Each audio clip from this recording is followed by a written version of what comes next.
Hello and welcome everybody, and thank you guys for joining me again. My name is Wilkie and I'm here with the final part of my BDO succession video, or guide rather.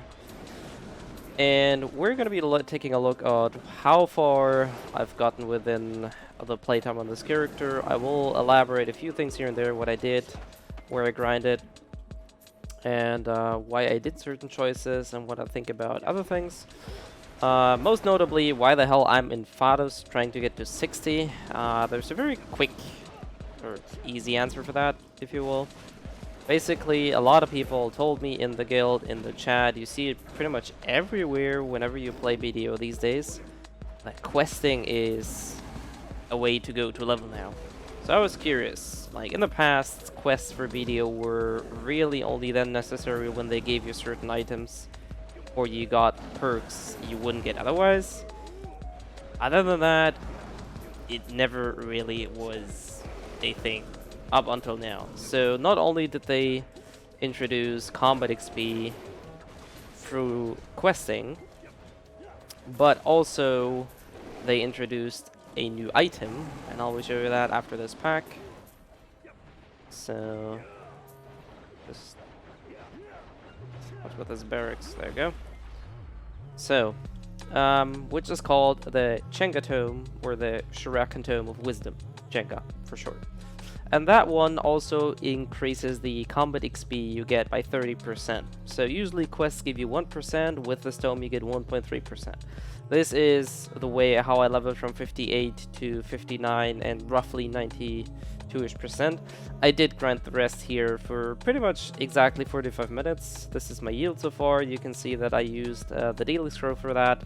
I didn't use a loyalty scroll. And that's it for how I got to 60. I will catch you guys in a sec in Calphion.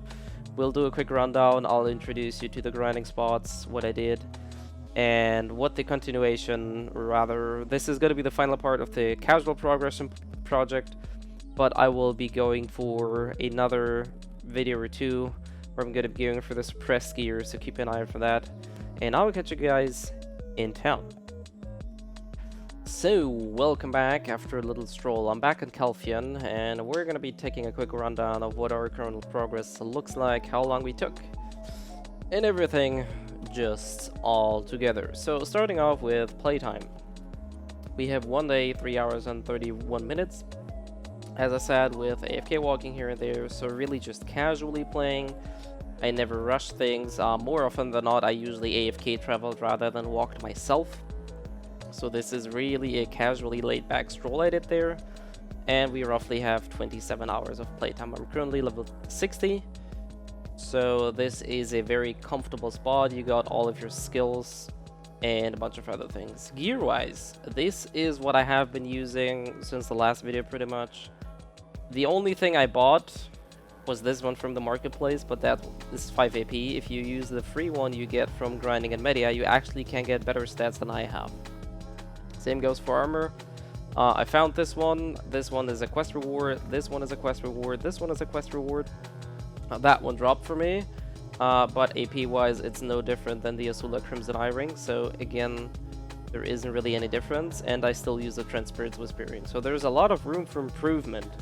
I don't even use the most optimal gear. I just pretty much used what I got. I didn't really think about it too much, or didn't really worry about any specific gear.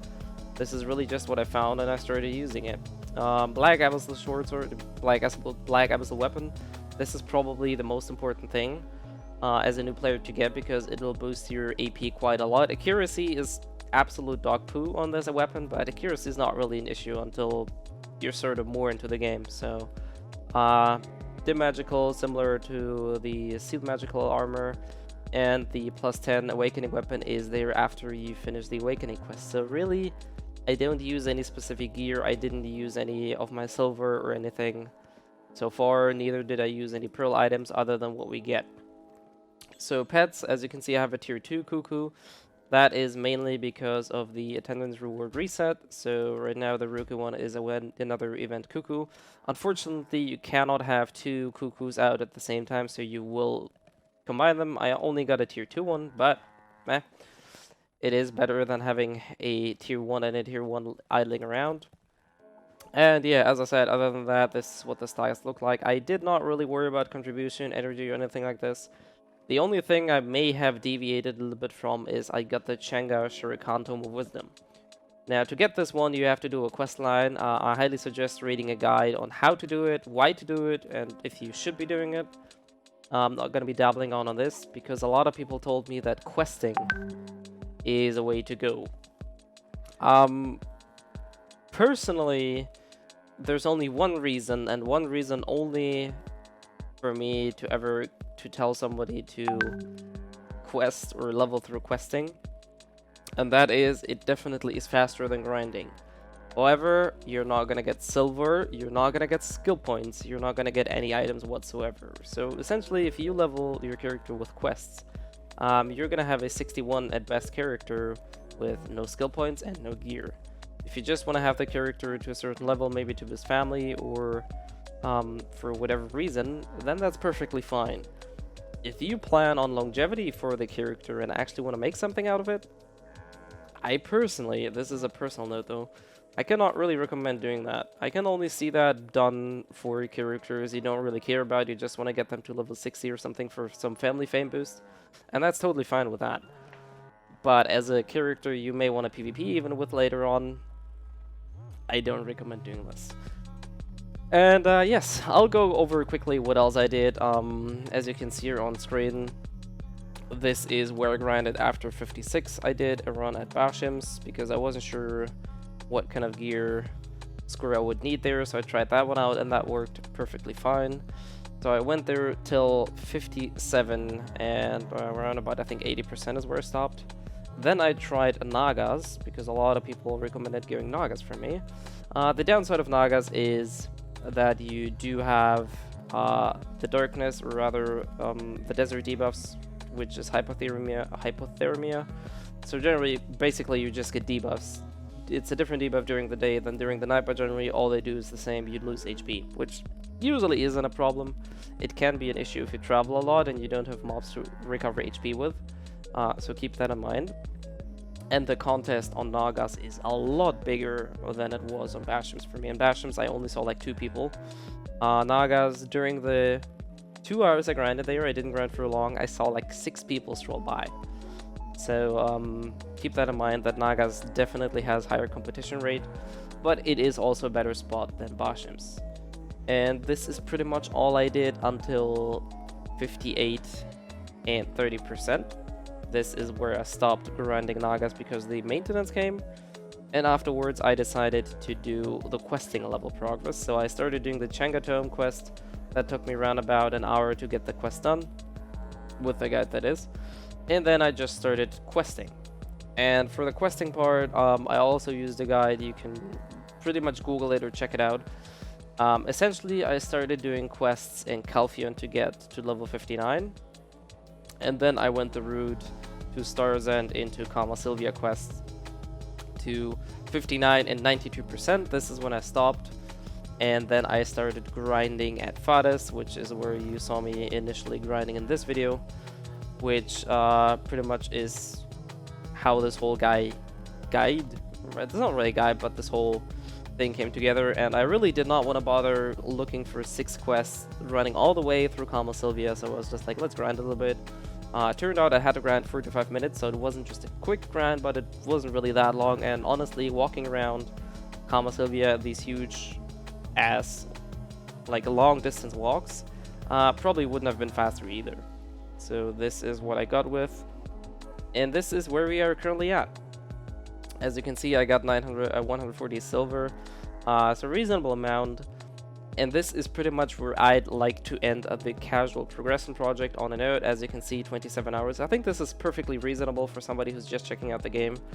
Some people can play this in a day, or like obviously not in a day, but some people can do this virtually in 2 days, real life, maybe 3. Others will most likely take a week, maybe even 2 weeks, maybe even longer. It really depends on how much time you have in your hands. If you can only play an hour a day, you roughly need like 3 weeks for that. Depending, maybe you can play more on the weekend, but really that's just a rough estimate that I want to give you here and show you guys what the game can look like if you're just strolling around. The problem is, though, the game doesn't stop here. The real kicker starts now with the grinding, with learning how contribution works, worker nodes, fishing, farming, life skilling, and all these other mechanics that are in the game. I have not even touched a single piece of this for the sake of this video and this character. So, like, if you wanna stay in the game, this is pretty much where the researching part starts. You'll start reading guides, you'll start talking to people, you start figuring out things yourself. You maybe look up guides on YouTube. There is a very, very huge learning curve. You're up ahead now if you're at this point. And it's a question of whether you want to actually do this or not.